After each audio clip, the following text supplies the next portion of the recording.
सोना ढूंढने के लिए। देखते हैं मिलता है कि नहीं।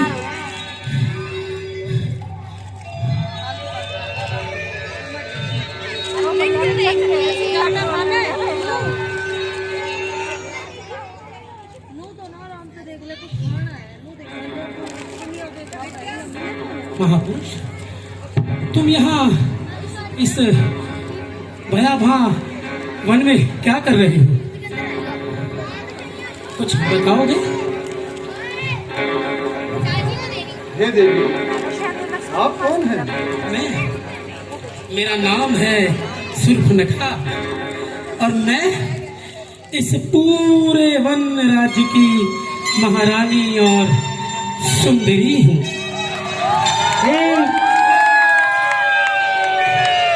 परंतु राजन, तुमने बताया नहीं कि तुम कौन हो, कहां से हो और इस वन में क्या कर रहे हो?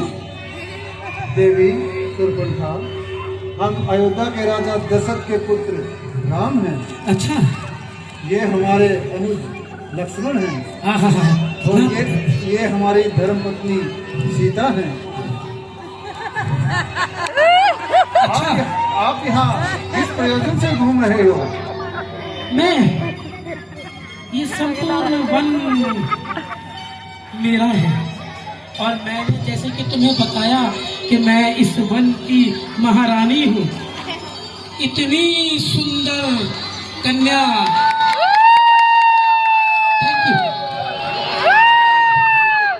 इतनी सुंदर कन्या तुम्हें समक्ष वन में नहीं मिलेगी और तुम भी तो दिखने में कम सुंदर नहीं हो। मुझे एक बात बताओ, क्या मुझसे विवाह करने का प्रस्ताव स्वीकार करते हो राजन? सुंदरी, कदापि नहीं। हम पहले से ही विवाहित हैं। हम आपसे विवाह नहीं कर सकते। तो क्या हुआ? हम दोनों, तुम मेरे राजा, मैं तुम्हारी रानी और तुम इसे हमारी दासी बना के रखना। हम दोनों की सेवा करेगी बस, और क्या? तुम, मैं और ये वन। सुंदरी सुर्पनखा, हमने केवल एक विवाह करने की प्रतिज्ञा ले रखी है, तो हम दूसरा विवाह नहीं कर सकते। सोच लो राजन, ऐसी सुंदरी तुम्हें पूरे वन की छोड़ो ब्रह्मांड में भी नहीं मिलेगी। सोच लो राजन, कहीं तुम्हें पछताना ना पड़ जाए। देवी, आप एक कार्य क्यों नहीं करते? आप अनुज लक्ष्मण से एक बार बात करके देख लीजिए। क्या पता वो आपसे विवाह करने को तैयार हो जाए। क्या वो मान जाएंगे? आप प्रयत्न तो करके देखें। वैसे तुम इतने सुंदर हो तो तुम्हारा भाई कितना सुंदर होगा, और मैं आशा करती हूँ कि वो मान जाए। वैसे भी जो इस सुंदरी से विवाह करेगा वो समस्त वन राज्य का राजा होगा, धन धान्य से संपूर्ण होगा। तो चलो लक्ष्मण को ही मना लो।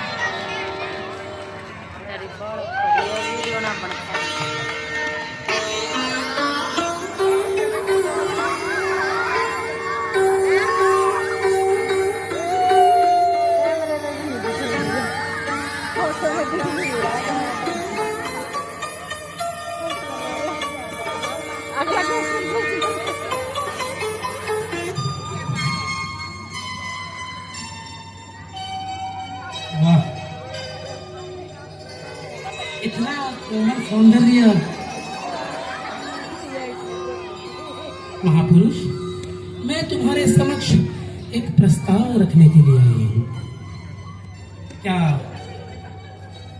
इस सुंदरता को देखकर तुम्हारा मन विचलित नहीं होता कि तुम मुझसे विवाह करो?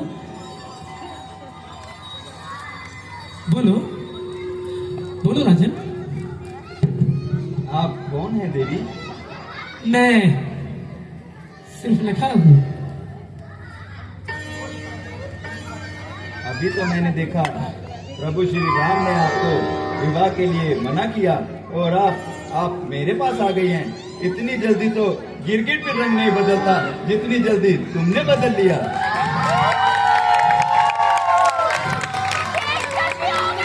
अच्छा, परंतु एक बात है, तुम्हारी बातों में इतनी शुद्धता है तो तुम्हारे इस शारीरिक यौन और मस्तिष्क में कितनी सुंदरता है। इसलिए मैं तुमसे पुनः आग्रह करती हूँ कि तुम मुझसे विवाह कर लो। मुझे क्षमा कीजिए, आप एक बार प्रभु श्री राम के पास जाइए, वो ही आपका हल कर सकते हैं। प्रभु श्री राम के पास दोबारा जाना पड़ेगा? बट उन्होंने तो मुझे तुम्हारे पास भेजा था। बताओ। एक बार फिर से प्रयत्न कीजिए। पुनः प्रयत्न करके देखती हूँ मिलता है क्या। न तू मेरा भया तो वो कहाँ से मेरा भया। राम, लक्ष्मण ने तो मना कर दिया, देवी, तुम ही मुझसे विवाह कर लो। देवी आप फिर आ गई? हाँ, मैं फिर आ गई। क्या हुआ? लक्ष्मण ने मना कर दिया आपको? लक्ष्मण ने विवाह करने से मना कर दिया। मैं तुम्हें पुनः एक और मौका देती हूँ, मेरे हो जाओ और इस वन के राजा बनकर अपने जीवन को आगे बढ़ाओ।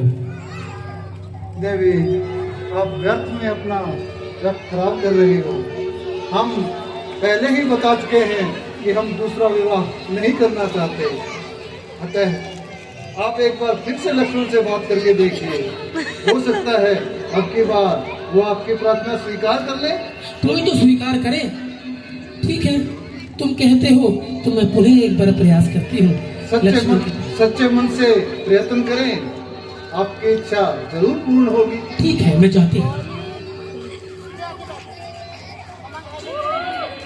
लक्ष्मण, तुम कितने सुंदर हो, प्रतापी हो और मेरे काबिल भी, और मैं तुम्हारे काबिल भी। दोबारा सोच लो, तुम्हें ऐसा सौंदर्य पूरे इस विश्व में प्राप्त नहीं होगा। मैं तो प्रभु श्री राम का दास हूँ, क्या तुम्हें दासी बनकर रहना मंजूर है? दासी, मैं तुम्हें पुनः कहती हूँ, तुम इतने सुंदर सुडोल हो, तुम मेरे हो जाओ, मैं तुम्हारी हो जाती हूँ। मेरा ये प्रस्ताव स्वीकार करो लक्ष्मण। तारीफ के काबिल हम कहाँ, सब जगह जलवे तुम्हारे हैं। तारीफ के काबिल हम कहाँ, सब जगह जलवे तुम्हारे हैं। सब कुछ तो है तुम्हारे पास, बस एक सींग और पूंछ की कमी खलती है। लगता है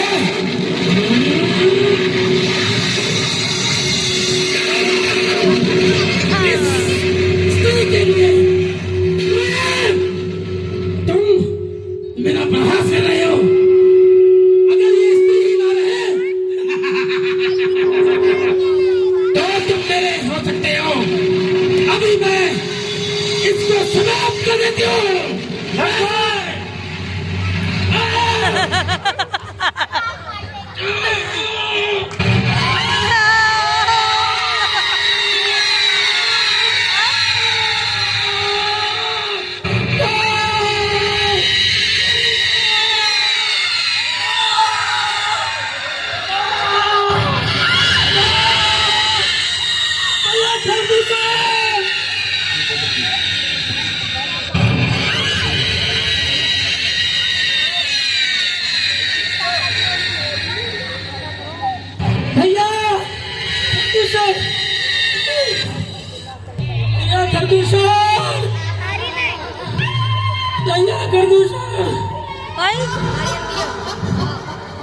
तैयार कर दो सर, आ गया। समाप्त कर दो, समाप्त करो। अरे हमारी बहन सुपर्णा की नाथ